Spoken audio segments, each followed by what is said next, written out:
নমস্কার বন্ধুরা, আশা করি আপনারা সবাই ভালো আছেন। আমরা সবাই ভালো আছি। তো বন্ধুরা, দেখতে পাচ্ছেন এখানে কতগুলো কিন্তু সবজি পুলি বানানো আছে।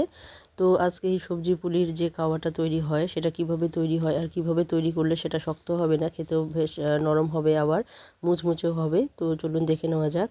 তো বন্ধুরা, দেখতে পাচ্ছেন এখানে প্রথমেই নেওয়া হয়েছে চালের গুঁড়ো। তো এখানে কিন্তু 4 কৌটো পরিমাণ চালের গুঁড়ো নিয়েছি। তো মেজারমেন্টটা একটু ভালো করে শুনে নেবেন। তো যেহেতু এখানে 4 কৌটো আমি নিয়েছি চালের গুঁড়ো, তো 4 কৌটো চালের গুঁড়োর সঙ্গে কিন্তু এখানে মেশাবো আমরা 2 কৌটো পরিমাণ ময়দা। তো যদি এখানে 4 কৌটো চালের গুঁড়ো থাকে তাহলে কিন্তু 2 কৌটো ময়দা, তো এরকম পরিমাণটা হবে দুটোরই। তো এরকম যদি পরিমাণ দিয়ে যদি করা যায় তাহলে কিন্তু এই যে পুলিগুলো আছে সেগুলো কিন্তু খেতে ভীষণই সুস্বাদু হয়, নরমও হয়, আবার মুচমুচেও হয়, আবার শক্ত হয় না। কত সময় দেখা যায় যে অনেকেই যারা মানে গ্রামে আছেন, যারা হাতে তৈরি করেন পুলি পিঠেগুলো, তো অনেকের সময় দেখা যায় যে তাদের পুলি পিঠেগুলো কিন্তু শক্ত হয়ে যায়, মানে টানতেও ছেড়ে না, এরকম টাইপের হয়ে যায়। তো এই যদি মেজারমেন্টটা আপনারা ফলো করেন তাহলে কিন্তু খুব সুন্দরভাবে আপনাদেরও পুলি পিঠাগুলো খুব সুন্দর হবে। তো এখানে 4 কৌটোর সঙ্গে কিন্তু 2 কৌটো ময়দা মেশানো আছে। তো দেখুন এখানে দেওয়া হলো 1 চামচ পরিমাণ লবণ, তার সঙ্গে 1 চামচ পরিমাণ চিনি, আর এখানে সাদা তেল দেওয়া হয়েছে প্রায় 2 কাপ পরিমাণ কিন্তু সাদা তেল দেওয়া হয়েছে। তো এটা ভালো করে এখন ভালো করে এটাকে মিক্সড করতে হবে, মানে মিশিয়ে নিতে হবে। যেভাবে ময়দা মানে আমরা যখন লুচি তৈরি করি, লুচির যে ময়ামটা আমরা তৈরি করি, তো তখন যেভাবে আর কি তেল দিয়ে ভালো করে মেখে নিতে হয়, সেরকম কিন্তু তেল দিয়ে ভালো করে মেখে নিতে হবে। আর এখানে দেখুন ফুটন্ত একদম টকবক করা ফুটন্ত জল এখানে কিন্তু দিয়ে দেওয়া হচ্ছে। তো জলটা আপনারা অল্প অল্প করে ভালো করে একটু একটু করে মিশিয়ে নেবেন। তো একবারে সমস্ত মেখে নিতে যাবেন না, এভাবে অল্প অল্প করে মিডিলের মধ্যে একটু একটু করে মিশিয়ে নেবেন। তাহলে দেখবেন আপনাদের যে কাওয়াটা আছে, এটাকে আমরা সাধারণত কাওয়া বলি, পুলি পিঠার যে কাওয়া আছে সেটা কিন্তু খুব সুন্দরভাবে তৈরি হয়ে যাবে।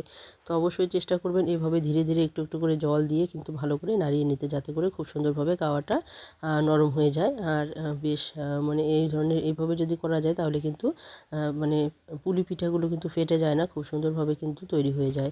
অনেক সময় দেখা যায় আমরা যখন হাতে তৈরি করি পুলি পিঠা, অনেকে মানে সাইজ দিয়েও তৈরি করেন, আবার অনেকে হাতেও তৈরি করেন। তো অনেক সময় হাতে তৈরি করে কিন্তু অনেক সময় অনেকক্ষণ যদি রেখে দেওয়া যায় তাহলে কিন্তু পুলি পিঠাগুলো মানে ফাটতে শুরু করে।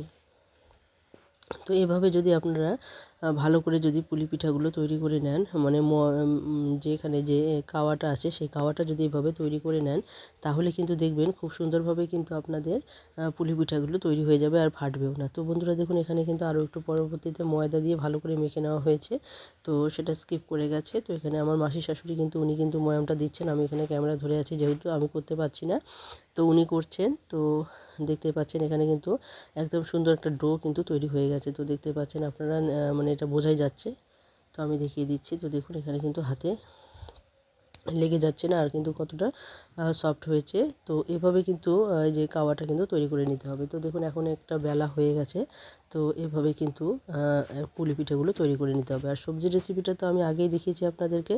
তো দেখুন সেই সবজি দিয়ে কিন্তু পুলি পিঠাগুলো এক এক করে এভাবে তৈরি হয়ে যাবে। তো যারা হাতে তৈরি করবেন তারা হাতে তৈরি করে নিতে পারেন, আর যারা এরকম সাইজ দিয়ে তৈরি করে নিতে চান তারা কিন্তু এই সাইজেও তৈরি করে নিতে পারবেন। তো দেখুন এখানে কিন্তু একটা তৈরি হয়ে গেছে। তো এভাবে আমরা সমস্ত পুলি পিঠাগুলো তৈরি করে নেব।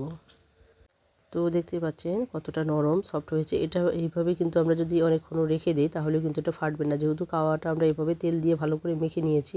তো এতে করে কিন্তু খুব সুন্দরভাবে এটা নরমভাবে তৈরি হয়ে যাবে। তো দেখুন এভাবে কিন্তু পরপর আমার যে মাসি শাশুড়ি আছেন উনি কিন্তু রেডি করে নিচ্ছেন পিঠাগুলো, আর আমার যে শাশুড়ি মা আছেন উনি কিন্তু ভেজে নেবেন।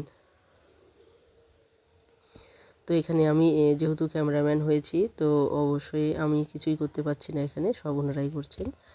তো আমি শুধু একটুখানি দেখিয়ে দিলাম। তো বন্ধুরা দেখুন এখানে কিন্তু এক এক করে এরকম করে সমস্ত রুটিগুলো বেলে নিতে হবে ছোট ছোট করে। আর আমি একটা দেখিয়ে দিচ্ছি কতটা মোটা রাখতে হবে। তো বেশি কিন্তু মোটা করা যাবে না। তো দেখুন আমরা সাধারণত যেরকম রুটি তৈরি করি, তো সেরকম কিন্তু মোটা করলেই হয়ে যাবে। তো দেখুন এরকম কিন্তু মোটাটা রাখতে হবে, এতে করে কিন্তু পুলিগুলো খুব সুন্দর হবে। তো বন্ধুরা, আমার এই রেসিপিটা আপনাদের কেমন লাগলো অবশ্যই কমেন্টে জানাতে ভুলবেন না। আর যারা এখনও এইভাবে পুলি পিঠা করে খাননি তারা অবশ্যই একবার এরকম সবজি পুলি বানিয়ে খাবেন, দেখবেন খুবই ভালো লাগবে খেতে আপনাদের। তো এই রেসিপিটি অবশ্যই আপনারা ফলো করবেন। পুলির ভিতরে যে পুরটা তৈরি করার জন্য যে সবজির পুলির যে তরকারিটা আমি দেখিয়েছি, রেসিপিটা দেখিয়েছি, সেটা অবশ্যই একবার দেখে নেবেন।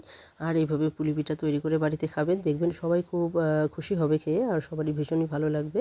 তো যারা নতুন দেখছেন তারা অবশ্যই সাবস্ক্রাইব করতে ভুলবেন না, আর বেল আইকনটিকে ক্লিক করে রাখবেন, তাহলে যে কোনো নতুন ভিডিও আসার মতো আপনাদের কাছে পৌঁছে যাবে। তো বন্ধুরা দেখে বুঝতে পারছেন কতটা লোভনীয় হয়েছে দেখতে। তো এটা কিন্তু খেতে ভীষণই সুস্বাদু হয়েছে। তো অবশ্যই যারা এখনও খাননি তারা অবশ্যই একবার এইভাবে এই শীতের দিনে কিন্তু এই পুলি পিঠা বানাতে ভুলবেন না।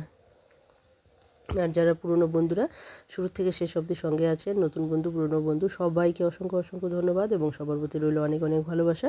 তো এরকম কিন্তু ডুবো তেলে ভালো করে ভেজে নিতে হবে। তো বন্ধুরা দেখুন এখানে কিন্তু একটা থালা ভাজা হয়ে গেছে, আমাদের এখানে কিন্তু অনেকগুলো ভাজা হয়েছে। তো যেহেতু আমি বেশিক্ষণ আর কি ক্যামেরা ধরতে পারছিলাম না, যার জন্য কিন্তু এই একটা থালাই শুধু দেখিয়েছি। তো আমাদের কিন্তু অনেকগুলো পুলি পিঠা তৈরি হয়েছে। তো অবশ্যই বলবো যারা এখনও এরকম সবজি পুলি খাননি তারা দুটো রেসিপি কিন্তু ফলো করে বাড়িতে বানিয়ে নেবেন পুলি পিঠেগুলো, আর খেতে দেখবেন ভীষণই সুস্বাদু হয়। তো বন্ধুরা আজকে এখানে শেষ করে দিচ্ছি, আবারও চলে আসবো নতুন কোনো রেসিপি নিয়ে। ততক্ষণে সবাই ভালো থাকবেন, সুস্থ থাকবেন।